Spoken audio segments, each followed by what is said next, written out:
اللہ کا وہ بندہ جس کا میں تذکرہ کرنے جا رہا ہوں ایک واقعہ سنانا چاہتا ہوں۔ پچھلے 3-4 سال سے ایک بات تقریباً ہر ہفتے 10 دن میں ایک واقعہ علم میں آتا ہے، کبھی امریکہ کا، کبھی کینیڈا کا، کبھی یورپ کا، کبھی روس کا، کبھی عرب ملکوں کا، کبھی تاشقند کا، کبھی بخارا کا، کبھی ہندوستان کا، کبھی کسی ملک کا، کبھی کسی شہر کا، ہزاروں واقعہ، عجیب صورتحال۔ ایسی ہی باتیں سن کر یا اس سے بھی زیادہ بے چینی دل میں اللہ نے اپنے کسی بندے کے دل میں ڈالی اور اس کو تلاش پیدا ہوئی کہ یا اللہ آپ نے میری دل کی دوا کہاں رکھی ہے، مجھے اس مسیحا تک، اس مربی اور مرشد تک، اس رہنما تک پہنچا دے میرے اللہ۔ بے چینی اور اضطراب یہ دراصل ترقی کی کنجی ہے۔ جب تک دل میں وہ بے چینی پیدا نہیں ہوتی، وہ طلب پیدا نہیں ہوتی کہ آدمی کا جینا لگ رہا ہو دنیا میں اور وہ دن رات دعائیں مانگ رہا ہو کہ اللہ اس طرح مجھ سے زندگی گزاری نہیں جاتی۔ یہ سونا ویران دل جس میں آپ کی محبت نہیں، آخرت کی فکر نہیں، نمازوں کا شوق نہیں، ذکر کی لذت نہیں، اے اللہ یہ کوئی زندگی ہے، یہ کوئی جینے میں جینا ہے؟ اللہ میں اپنی زندگی کو بدلنا چاہتا ہوں، دل کو بدلنا چاہتا ہوں، کہاں جاؤں؟ میری سمجھ میں نہیں آ پا رہا، میں چن نہیں پا رہا۔ آپ رہنمائی فرما دیں، جس کو استخارہ کہتے ہیں۔ سینکڑوں لوگ بلکہ اب تو ہزاروں تک تعداد پہنچ گئی۔ عجیب معاملہ ہو رہا ہے، ہر کچھ دن کے بعد کوئی شخص ہمارے حضرت کے پاس پہنچتا ہے، اگر سفر کر کے جا سکتا ہے تو جاتا ہے، حج میں مل سکتا ہے تو ملتا ہے۔ ہر سال ہزاروں ایسے لوگ حج میں ان کو تلاش کرتے ہیں، عمرے میں وہ جاتے ہیں تو وہاں ان کو ڈھونڈتے ہوئے لوگ آتے ہیں۔ کوئی کسی طرح ای میل کے ذریعے، فون کے ذریعے، خط کے ذریعے اپنی بات ان تک پہنچا سکتا ہے۔ تو اب ایسے ہزاروں لوگ دنیا میں ہیں، جن میں سے کئی سو کو تو میں بھی جانتا ہوں، کہ جو ایک ہی طرح کا واقعہ بیان کرتے ہیں، تھوڑا بہت فرق کے ساتھ، اور وہ یہ کہ میں تڑپ رہا تھا، اعتکاف کیا، میں نے صدقے کیے، روزے رکھے، زکات دی، اللہ سے چنتا، رویا، تڑپا، توبہ کی، اور یہ کہا کہ اللہ مجھے کسی طرح اپنے کسی ایسے اچھے بندے تک پہنچا دیجئے جس کے پاس بیٹھ کر میں بھی نیک بن جاؤں۔ تو عام طور پر اللہ کے ایسے بندوں کو عجیب و غریب بات ہو رہی ہے کہ اکثر حضور پاک صلی اللہ علیہ وآلہ وسلم کی زیارت نصیب ہوتی، اور وہ رہنمائی فرماتے ہیں کہ ہمارا دوست ہے ذوالفقار، اس کے پاس چلے گئے۔ میں مکہ مکرمہ کے ایک رہنے والے کا واقعہ آپ کو سنانا چاہتا ہوں۔ مکے کا ایک باشندہ اور عام آدمی نہیں، حضرت صدیق اکبر رضی اللہ عنہ کی اولاد میں،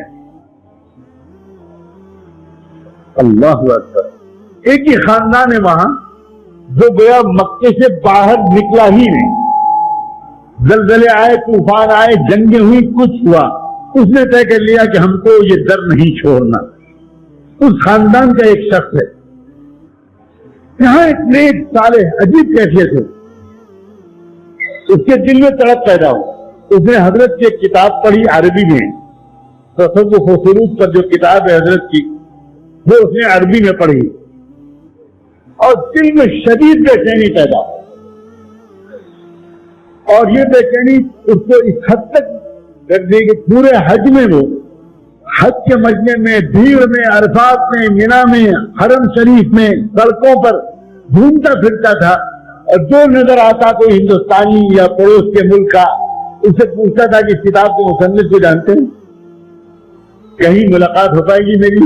عجیب دیوانگی کے ساتھ، یہاں تک کہ وہ مایوس ہو گیا تو حج کے بعد مدینہ منورہ چلا، وہاں جا کر درود شریف کا اہتمام کر کے دعا مانگنی شروع کی، اللہ تعالیٰ سے کثرت سے دعا مانگنی شروع کی۔ ایک دن بالآخر اللہ تعالیٰ کی توجہ ہوئی اور حضور اکرم صلی اللہ علیہ وسلم کی زیارت ترتیب ہوئی، اور دیکھا کہ حضور بیٹھے ہیں صحابہ کرام کے ساتھ، ترتیب کے ساتھ صدیق اکبر رضی اللہ عنہ بیٹھے ہیں، عمر فاروق، سیدنا عثمان، سیدنا علی اور چند صحابہ، اور صدیق اکبر کے پیچھے لگے بیٹھے ہیں ایک اور بزرگ. حضور نے فرمایا کہ پریشان نہ ہو, ان کو تلاش کرو جو ابو بکر کے پیچھے بیٹھے ہیں, یہ یہیں کہیں ہیں, ان کو تلاش کرو, میرا سلام کہنا اور اپنے دل کے درد ان سے کہہ دینا مجھ تک پہنچ جائے. اب بہت ایمان کی تعریف کہاں کرے, ایک ایک امام مسجد نبوی کی صفوں میں گھومتے پھر رہے ہیں. لوگ حیران کس کو ہوا کیا اس شخص, یہ ایک ایک کو دیکھتا پھر رہا ہے, ایک ایک سے پوچھتا پھر رہا ہے, اس شکل کو دیکھ رہا ہے, اس صورت کو دیکھ رہا ہے کہ جو صورت خواب میں دکھائی گئی صدیق اکبر کے پیچھے بیٹھی. بالآخر مکہ مکرمہ میں طواف کرتے ہوئے اس شخص کی نگاہ حضرت پر پڑ گئی. بس انتظار کرتا رہا کہ طواف مکمل ہو, اور طواف مکمل کے بعد وہ آ کر لپٹ گیا. وہ عجیب اس کی کیفیت, حضرت حیران, استقبال کیا, اس کو خیریت پوچھی. عربی زبان اس کی مادری زبان, ظاہر ہے کہ خالص عربی نسل, عربی میں بات چیت شروع ہوئی. حضرت نے ادراہ اخلاق فرمایا آئیے گھر چلیں. ابھی اس نے کچھ کہا نہیں, گھر پہ آ کے اس نے آ کر اپنی بات کی. جب حضرت بیٹھ گئے اور اپنا تعارف کرایا اور کہا کہ میں بہت عرصے سے مانگتے مانگتے میری عجیب کیفیت ہے, میں پہلے ایک کتاب کے مصنف کو تلاش کرتا رہا, وہ نہیں ملے.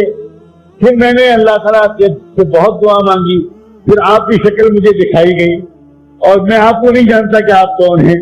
آپ مجھے بیعت کر لیں اور مجھ کو کسی طرح تقوی والا بنا دیں. مجھ کو اللہ تعالیٰ کا نیک بندہ بننے کا شوق ہے, مجھے کچھ نہیں چاہیے.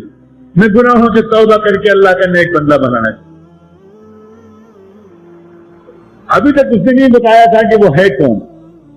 تو حضرت نے ان سے کہا کہ آپ تو ہمارے سر کے تاج ہیں, آپ عربی النسل ہیں, مکہ مکرمہ میں رہتے ہیں. اس عاجز کے پاس جو امانت آپ ہی کے آبا و اجداد کے سے ملی ہے, وہ میں یہ عاجز آپ کو ضرور پیش کرے گا, ضرور پیش کرے گا.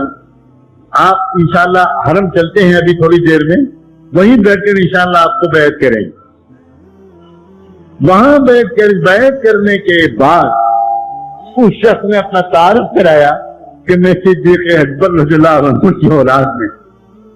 حضرت کھڑے ہو گئے اور بس حضرت پر عجیب کیفیت, اور کہا کہ آپ میرے لیے مغفرت کی دعا مانگیں. آپ خانے کعبہ کی طرف ہاتھ اٹھا کر میرے لیے مغفرت کی دعا مانگ دیجیے, آپ کو کچھ نہیں بگڑے گا. آپ کی جد امجد کی جھولی سے پوری امت کو سنبھالنے کا موقع ملا تھا. آپ کی جو در کی خیرات ہے جو اس عاجز کو صدی در صدی حضور کے غلاموں سے ملی ہے, نقشبندی سلسلہ یہ صدیق اکبر کی خاص میراث ہے, میں وہی باتتا پھر رہا ہوں. آپ اس سلسلے میں داخل ہوئے, یہ میرے لیے عزت کی بات ہے. آپ دعا کریں کہ میں اس امانت کو صحیح طور پر نبھاتے ہوئے دنیا سے چلا جاؤں. اب اس شخص کا حال یہ ہے کہ وہ مکہ مکرمہ میں, مدینہ منورہ میں گاؤں گاؤں حاجیوں کے پاس, عمرے والوں کے پاس, دکان دکان جا کر عجیب اس کی کیفیت ہے. بس وہ ایک ہی بات بیان کرتا ہے کہ لوگوں فلاں تاریخ کو اللہ کا ایک بندہ آ رہا ہے, حرم میں فلاں جگہ بیٹھے گا, اس کو دیکھ لینا, اس کو بس دیکھ لینا, تمہاری آنکھوں میں انشاءاللہ حضور کی محبت آ جائے گی, اللہ کی محبت آ جائے گی. یہ اس طرح کے واقعات ہزاروں کی تعداد میں ہیں. اللہ ان کے وجود کو مبارک فرمائے, ان کی عمر پر برکت نصیب فرمائے, اور اس صوبے کو, اس شہر کو, اس کے ایک ایک کچے بچے گھر کو, ہمارے ملک کو اور پورے عالم کو ان کے فیض سے اور ان جیسوں کے فیض سے بھرپور فائدہ اٹھانے کی